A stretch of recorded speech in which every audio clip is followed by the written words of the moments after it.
बात आप मुझे बताइए, बाबा बागेश्वर कहाँ से आ गए कूद के? यहाँ बात कोबरा की चल रही है, हैं? मैं तो आपसे ये कह रहा हूँ, ये जितने भी लोग हैं सिर्फ हिंदू धर्म के लोगों का इस्तेमाल करते हैं और कुछ नहीं करते। हिंदू धर्म को कोई खतरा नहीं है, क्योंकि जब तक इस देश के अंदर बाबा साहब का संविधान जिंदा है, इस देश के अंदर किसी की हिम्मत नहीं है, किसी की मजाल नहीं है कि किसी के धर्म पर एक आंच भी आ जाए। मैं कह रहा हूँ तो एक काम करिए ना, अगर इतना ही बड़ा चमत्कार है तो इन्होंने पहले से ही क्यों नहीं बता दिया? जो हमारे जो फौजी शहीद हो रहे हैं उनको क्यों नहीं बचा लेते? बहरहाल मेरी बात सुनिए। दूसरी बात ये है, इन सब ये जो है, ये विषय जो है, ये चर्चा का विषय नहीं है। जी, भक्त तो आसाराम के और राम रहीम के थे और आज भी हैं, तो क्या कहेंगे उनके लिए? क्या कहेंगे उनके लिए? राम रहीम क्या है? अरे मैं आपसे कह रहा हूँ, अगर कोई हमारे कुंभ के मेले को देखने आ रहा है तो हमारे सनातन धर्म को ही तो देखने आ रहा है। तो अगर कोई हमारे धर्म को देखने के लिए आ रहा है तो अगर कोई इससे प्रभावित होगा, आप जैसे आप मेले में गई घूमने के लिए, गई, अगर आपको कोई चीज पसंद आती है तो खरीदती है ना आप। तो अगर कोई हमारे कुंभ को देखने के लिए आएगा और उसको हमारा धर्म अच्छा लगेगा तो हमारे धर्म से जुड़ेगा ही। तो हमारे कोई बाबा नहीं है, सिर्फ देश में एक झूठा इन्होंने पैसा कमाने का एक तरीका खोल लिया है, जो कभी ना समाप्त होने वाला बिजनेस है। नो डाउट ये ऐसा बिजनेस है। आचार्य को भी बाबा नहीं मानते। देखिए, मैंने आपको पहले भी बताया, दोबारा बताऊंगा, मैं सिर्फ बाबा साहब भीमराव अम्बेडकर को जानता हूँ, जिन्हें पूरा देश नहीं विश्व जानता है। बाबा बागेश्वर जो कह रहे हैं, जो कर रहे हैं वो सही है। एक बात आप मुझे बताइए, बाबा बागेश्वर कहाँ से आ गए कूद के? यहाँ बात कोबरा की चल रही है, हैं?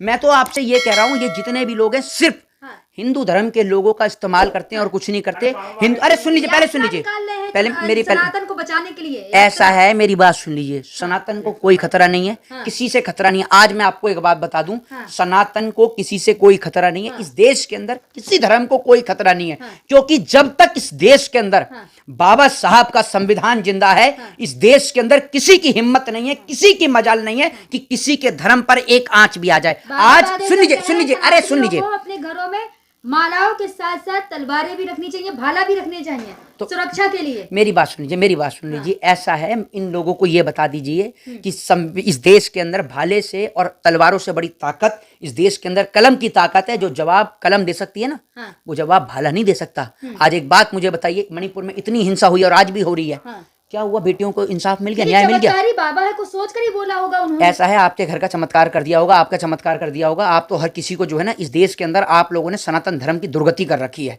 आप किसी को भी आए दिन नहीं, मेरी बात सुन लीजिए, इस देश के अंदर आप आए दिन किसी को भी चमत्कारी बता देते हैं। मैं आपको एक चीज बता दूं, इस देश के अंदर बाबा वही हैं जो धर्म का प्रचार करते हैं, ना कि धर्म के नाम पर उन्माद फैलाते हैं। जितने भी कहते हैं मोह माया से दूर रहना चाहिए। हाँ, तो खुद वो किस में चलते हैं? बड़ी बड़ी गाड़ियों में चलते हैं, पैदल क्यों नहीं चलते? बैलगाड़ी पर चले ना, अपना वो ले लें।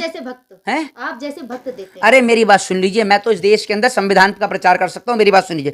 दूसरी बात यह है, इस देश के अंदर मैं बाबा को अगर किसी को मानता हूँ तो सिर्फ एक ही बाबा है मेरी नजर में, और वो है बाबा साहब भीमराव अम्बेडकर। और अगर कोई सनातन धर्म का कोई असली कोई बाबा है तो वो एक ही है, और वो है प्रेमानंद जी महाराज। उन जैसा व्यक्ति और उन जैसे व्यक्तित्व वाला व्यक्ति ना तो कोई हो सकता है समाज के अंदर, जिन्होंने संसार को एक सबसे बड़ा उदाहरण दिया। जब डॉक्टरों ने मना कर दिया कि आप जीवित नहीं रह सकते, उस वक्त उन्होंने दिखाया कि हमारी जो सनातन पद्धति है, हमारी जो आयुर्वेद पद्धति है, वो कितनी प्रचलित है और कितनी उसमें ताकत है, जिसके जरिए जब डॉक्टरों ने मना कर दिया और आज भी वो जीवित हैं और सनातन का एक ही उपदेश देते हैं कि ना हमारे लिए हिंदू मुस्लिम, ना सिख, ना ईसाई, हमारे लिए सिर्फ इंसानियत और मानवता सर्वोपरि है। जी, लाखों भक्त हैं, करोड़ों की भक्तों में भीड़ आती है। भक्त तो आसाराम के और राम रहीम के थे और आज भी हैं, तो क्या कहेंगे उनके लिए? क्या कहेंगे उनके लिए?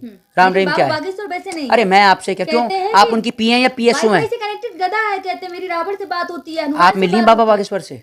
आपका पड़ोसी है? मैं नहीं मिली। तो फिर आपको कैसे पता है? कहते हैं ना, खुद कहते हैं बाबा, टीवी पे जब इंटरव्यू देते हैं तब कहते हैं। ऐसा है, ये जो दीवार है ना, मैं भी कह रहा हूँ, मेरी भी बात को मानिए थोड़ा सा।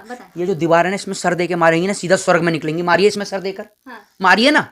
अरे मारिए, क्यों नहीं मारती? स्वर्ग जाने नहीं जाना है आपको तो उसमें सर देकर मारिए, बहुत तेजी से, इतनी तेजी से मारिए, सीधा स्वर्ग पहुंचेंगी। कैसी बात कर रही हैं? हाँ, तो मैं आपसे यही तो कह रहा हूँ, तो एक काम करिए ना, अगर इतना ही बड़ा चमत्कार है तो इन्होंने पहले से ही क्यों नहीं बता दिया? जो हमारे जो फौजी शहीद हो रहे हैं उनको क्यों नहीं बचा लेते? बहरहाल मेरी बात सुन लीजिए। दूसरी बात यह है कि इन सब ये जो है, ये विषय जो है, ये चर्चा का विषय नहीं है। इस पे आप उन लोगों से चर्चा करिए जो इस पर चर्चा करना अच्छा समझता। सुन लीजिए, कह रहे कुंभ मेले में मुसलमानों का प्रवेश वर्जित है, नहीं आने देना चाहिए। इन जैसे लोगों की वजह से ही तो सनातन धर्म का जो है वो दुष्प्रचार हो रहा है। हमारे धर्म में सबको आने की इजाजत है। जो भी व्यक्ति सनातन धर्म में आना चाहता है वो आ सकता है। हमारे तो सबके लिए दरबार खुले हुए हैं। बाबा बागेश्वर खुद दुबई गए थे, अब कह रहे हैं कि कुंभ के मेले में। दूसरी बात, मेरी बात सुन मुसलमानों लीजिए, का मेरी आना बात बाधित सुन है। लीजिए, किसी मुसलमान को आपने ये कहते देखा जामा मस्जिद है, तमाम मस्जिद है, कभी किसी मुसलमान ने आपको मस्जिद में जाने से रोका? नहीं, पहले सनातनी जाते ही नहीं है, मतलब। अरे मेरी बात सुन लीजिए, मेरी बात सुन लीजिए, मैं आपसे ये कह रहा हूँ, अगर कोई हमारे कुंभ के मेले को देखने आ रहा है तो हमारे सनातन धर्म को ही तो देखने आ रहा है। तो अगर कोई हमारे धर्म को देखने के लिए आ रहा है तो अगर कोई इससे प्रभावित होगा, आप जैसे आप मेले में गई घूमने के लिए, मेले में घूमने के लिए गई, अगर आपको कोई चीज पसंद आती है तो खरीदती है ना आप। तो अगर कोई हमारे कुंभ को देखने के लिए आएगा और उसको हमारा धर्म अच्छा लगेगा तो हमारे धर्म से जुड़ेगा ही, तो हमारे धर्म से जुड़ेगा ही। तो इस देश के अंदर ये लोग क्या कर रहे हैं, सिर्फ दुष्प्रचार कर रहे हैं, कोई बाबा नहीं है। सिर्फ देश में एक झूठा इन्होंने पैसा कमाने का एक तरीका खोल लिया है जो कभी ना समाप्त होने वाला बिजनेस है।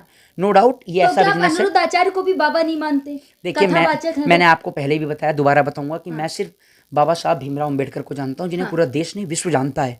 और लेकिन मैं बाबा जी, बागेश्वर की कार तो देखे ना, मनोज तिवारी चलाते हैं, बड़े बड़े नेता उनके पैर छूते हैं, चाहे ऐसा है ना, कमलनाथ हो गए, मेरी बात चाहे मनोज सुन, मेरी तिवारी बात हो सुन गए। लीजिए, ऐसा है, मनोज तिवारी को हटवा दीजिए। हाँ। आपके पापा अगर चलाने जानते हो तो अपने पिताजी को कह दीजिए कि उनकी गाड़ी चला लेंगे। चला रहे हो ना।